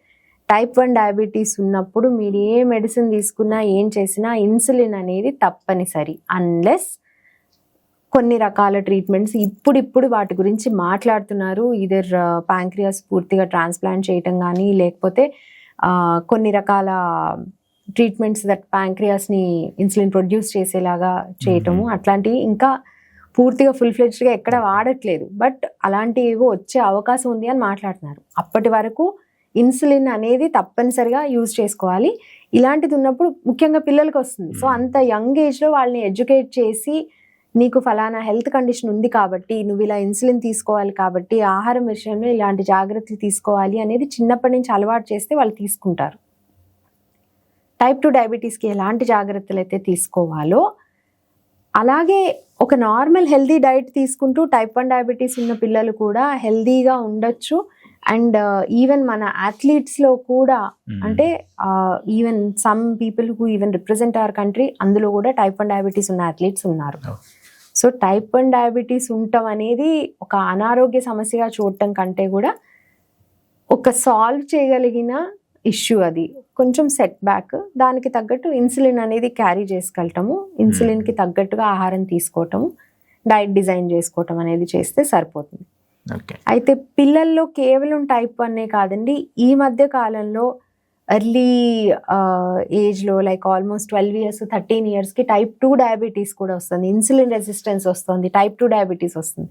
సాధారణంగా ఈ టైప్ 2 డయాబెటీస్ అనేది మనము కొంచెం ఏజ్తో పాటు వచ్చేది అన్నట్టు అనుకున్నాం, కానీ చిన్న పిల్లల్లో ఒబేసిటీ పెరగటం వలన మనకి చిన్నతనంలోనే డయాబెటీస్, ఈ టైప్ 2 డయాబెటీస్ అనేది కూడా చూస్తున్నాము. దీని వలన చాలా చాలా డేంజర్స్ ఉన్నాయి.